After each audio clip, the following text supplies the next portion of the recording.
3.5 वर्षानंतर या भरत गोगावलेला आता साक्षात्कार झाला का आणि लाडक्या बहीण म्हणून मिरवता आणि एका स्त्रीचाच परत अपमान करता।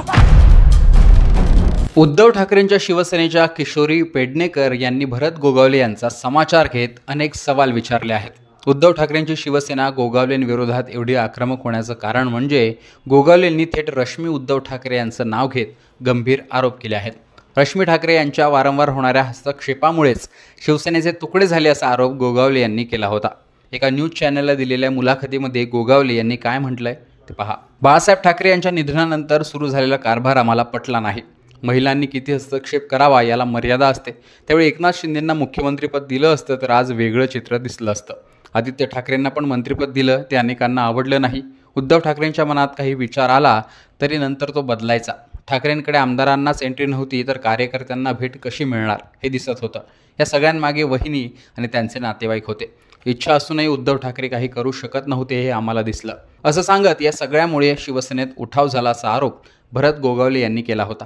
पण त्यांच्या या आरोपानंतर माजी महापौर आणि ठाकरेंच्या रणरागिणी किशोरी पेडणेकर यांनी गोगावले यांचा समाचार घेतला आहे। यांनी स्वतःला मंत्रिपद मिळावं म्हणून किती वेळा वेगवेगळ्या माध्यमातून त्यांनी प्रयत्न केले। ज्या क्षणाला ते फुटले, ज्याला आम्ही म्हणण्यापेक्षा जनता म्हणते गद्दार, त्या क्षणाला कारण काय होती की अजित पवार आम्हाला फंड देत नाही, आम्हाला आमचं मिळत नाही, आम्हाला भेट मिळत नाही, अशा पद्धतीने अनेक कारणं देऊन आम्ही हिंदुत्वासाठी फुटलो, आम्ही मराठी माणसांसाठी फुटलो, ही सगळी कारणं दिली होती।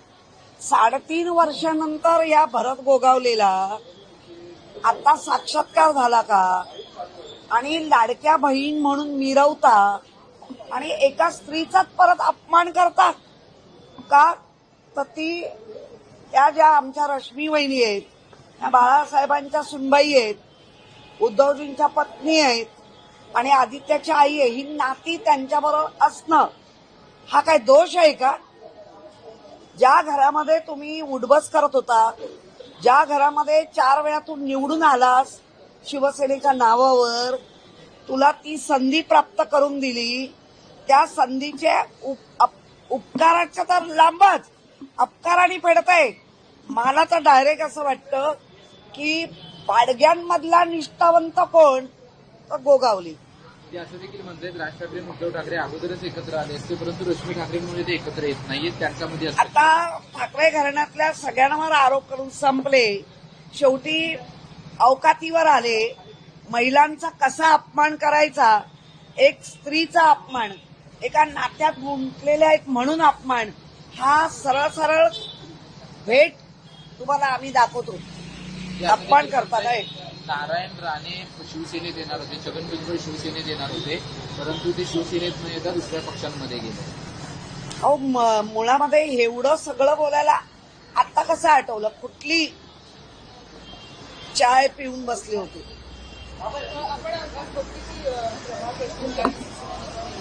सगळ्याच पक्षांनी पालिका निवडणुकीसाठी तयारीला सुरुवात केली, अशोका उद्धव ठाकरे सुद्धा अनेक बैठका घेतल्या। मुळामध्ये आपापल्या पक्षातल्या कार्यकर्त्यांना काही गोष्टी सांगणं किंवा तयारी कशी करावी, तुम्ही करत असलेल्याच्या मध्ये अजून कशी तुम्ही वाढ कराल हे संबोधित करणं आणि त्यांना सतत म्हणजे तयारीमध्ये ठेवणं एका पक्षप्रमुखाचं किंवा एका लिडरशिपचं काम आहे। आज उद्धव ठाकरे बैठकीत बोलताना असं देखील म्हटले की 2 गुजरात्यांचं व्यापाऱ्यांचं मुंबई महानगरपालिकेवर लक्ष आहे आणि त्यासाठी आपल्याला लढायचं आहे आणि आपल्याला मुंबई महानगरपालिका जिंकायची आहे म्हणून। नाही, हे ज्या पद्धतीने चाललंय, मुंबई महानगरपालिका नाही, अख्ख्या पूर्ण महाराष्ट्रातल्या महानगरपालिकेवर मुंबईवरचा मोठा डोळा आहे आणि महानगरपालिकेवर सगळ्या डोळे आहेत आणि 2 गुजराती ज्याला आपण अगदी त्यांनी त्या पद्धतीने सांगितलं। तर मला वाटतं मोरारजी देसाईंपासून ज्या पद्धतीने मुंबईचा, महाराष्ट्राचा आणि केंद्रातला जो इतिहास आहे त्याची पुनरावृत्ती होते का हे वाटतंय। शिवसेनेच्या विभाजनाच्या वादात पहिल्यांदाच रश्मी ठाकरेंचं नाव आलंय। त्यामुळे उद्धव ठाकरेंची शिवसेना आक्रमक झाली आहे. यावर उद्धव ठाकरे, रश्मी ठाकरे किंवा आदित्य ठाकरे शिंदेच्या शिवसेनेला काय उत्तर देतात ते पाहणं महत्त्वाचं असणार आहे. तुम्हालाही याबद्दल काय वाटतं ते कमेंट बॉक्समध्ये सांगा. लोकमतचं यूट्यूब चॅनल सबस्क्राईब करा.